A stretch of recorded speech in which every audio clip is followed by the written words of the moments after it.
कहते हैं जिंदगी में जो हम बोते हैं वही हमें किसी न किसी रूप में लौट कर मिलता है। आज की कहानी कुछ ऐसी ही है, सीख देने वाली, चौंकाने वाली और आत्मचिंतन कराने वाली। बहुत समय पहले की बात है। एक साहूकार था। वो धनवान था, सम्मानित था और व्यापार में निपुण, मगर उसके मन में सच्चे ज्ञान की खोज थी। वह चाहता था कि जीवन का असली उद्देश्य समझे। उसे किसी सच्चे गुरु की तलाश थी, ऐसे गुरु जो उसे आत्मा का मार्ग दिखा सके। उसी समय गुरु नानक देव जी का नाम दूर दूर तक प्रसिद्ध हो रहा था। लोग उनके सत्संगों से लाभ उठा रहे थे। साहूकार ने भी निश्चय किया कि वह सत्संग में जाएगा। उसके गांव में रामदास नाम का एक व्यक्ति रहता था। वह पहले उसका नौकर था, मगर अब गहरा मित्र बन चुका था। वह गुरु नानक देव जी के बारे में जानता था और उनकी महिमा को समझता भी था। दोनों ने तय किया कि वे एक संत का सत्संग सुनने जाएंगे, परंतु रास्ते में रामदास की नजर एक वेश्या पर पड़ी और वो उसके मोह में फंस गया। वो बोला, तू जा सत्संग में, मैं थोड़ी देर में आता हूँ।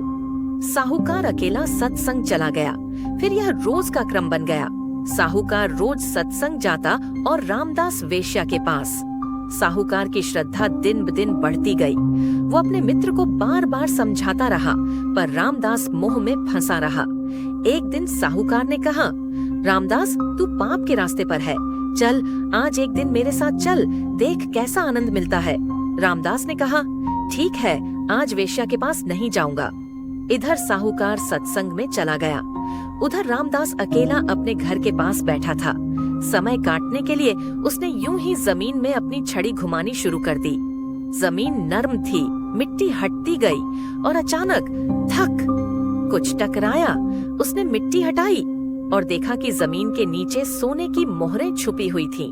उसने जल्दी से सारी मोहरें निकाल ली, पर जैसे ही उसने देखा कि उसमें सिर्फ एक ही सोने की मोहर थी, बाकी सब कोयले में बदल चुके थे, वो बहुत निराश हो गया।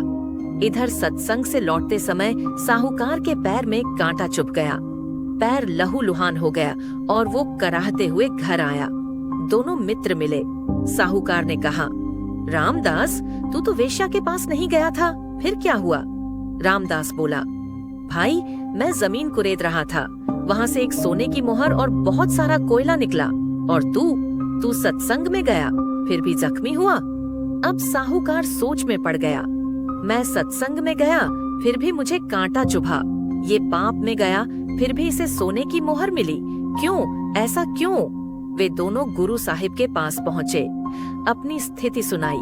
गुरु साहिब ने मुस्कुराकर कहा, रामदास, पिछले जन्म में तूने सोने की मोहरें दान की थी। इस जन्म में जैसे ही तू कोई पाप करता, एक एक मोहर कोयला बन जाती। आज तेरे पास सिर्फ एक मोहर बची थी जो तुझे मिल गई। और साहूकार, तू पिछले जन्म में एक निर्दयी बादशाह था। तेरे पाप इतने भयानक थे कि इस जन्म में तुझे सूली पर चढ़ना था, लेकिन तू सत्संग में गया, इसलिए तेरा पाप एक कांटे में बदल गया। यही सत्संग की महिमा है। दोनों मित्र गुरु के चरणों में गिर पड़े। उन्होंने अपने पापों की क्षमा मांगी। फिर दोनों ने अपना जीवन सेवा और भक्ति में समर्पित कर दिया। सत्संग और गुरु की शरण में जाना सिर्फ ज्ञान नहीं देता, बल्कि हमारे पुराने जन्मों के पापों को भी धो देता है। जो आज करोगे वही कल मिलेगा। सत्संग का एक क्षण भी जीवन को बदल सकता है। पूरे सद्गुरु के सत्संग और शरण की महिमा अपार है। इससे सूली का शूल भी फूल बन जाता है।